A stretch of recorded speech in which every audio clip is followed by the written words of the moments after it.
Welcome to my journey through the Bible. This will be a summary of 2 Samuel 18, verses 1 through 33. And David had numbered his men, and he set captains over thousands and captains over hundreds.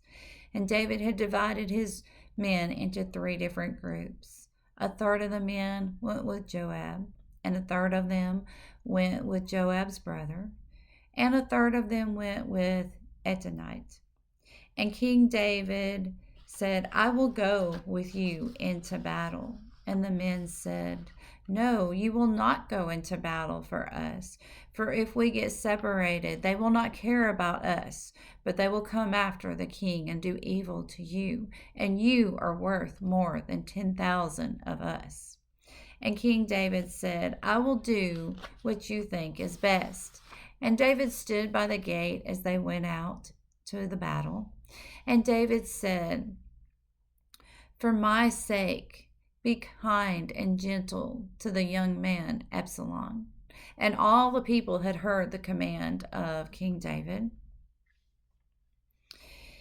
And so as the people went out to battle to battle against Israel, the battle was in the woods, and it was spread out among the country.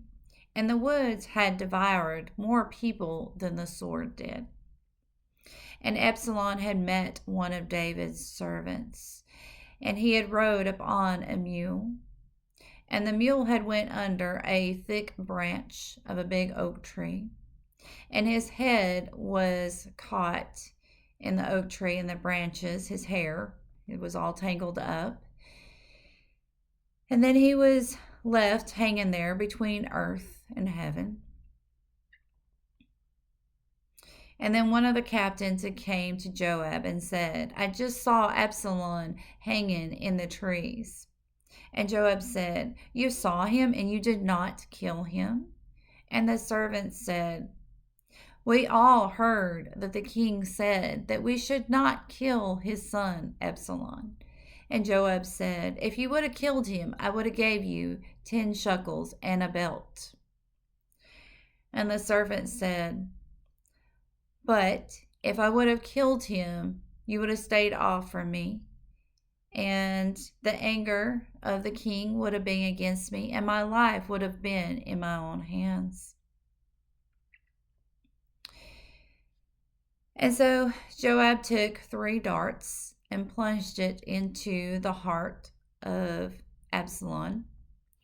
There was 10 men of Joab's bearers that also hit and killed Absalom. And then Joab had blew the trumpet, and all of the people were turned back from pursuing Israel. And then they took Absalom down from hanging from the tree, put him in a pit, and covered him up with stones. Now all of Israel had fled back to their home of Jerusalem. And Absalom did not have any sons, so he built a big monument of himself so that he could be remembered. And it was called the place of Absalom. And Hamza had said to Joab, Let me run and tell the king of all the tidings that has happened here, and that the Lord has avenged his enemies. And Joab had said, Not today, for the king's son is dead. You will give him tidings another day. And then Joab had sent Casher, Go and tell the king all that has happened here. And Casher had bent down before him, and then he rose up and began to run to the king. Now Hamza had said again to Joab, Let me run. And Joab said, Why would you run? There's already one going to tell the king about the tidings. And Hamza said, I still want to run. And so Joab gave in and said, Okay, run. And Hamza had ran so fast that he even passed Kesha. And then there was a watchman that said to David, There is a runner. And David said, Is there only one runner? And the watchman said, Yes, and the runner looks like Himazah.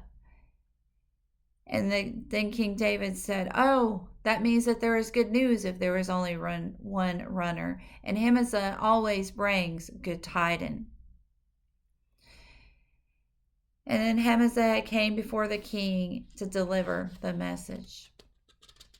And David said,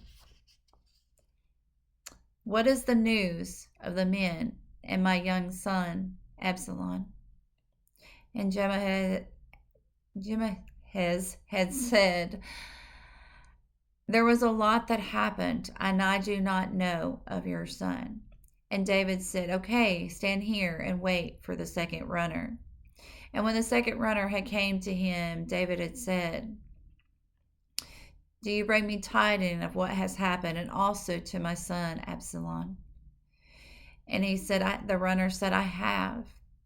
The Lord has avenged you this day, and he has done away with all the enemies that stand up against you. And may they all be as Absalom is.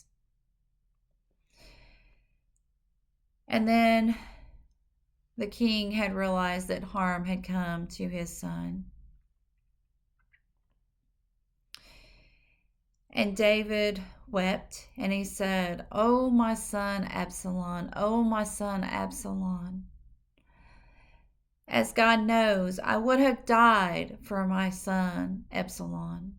May God be with you in everything and in every way.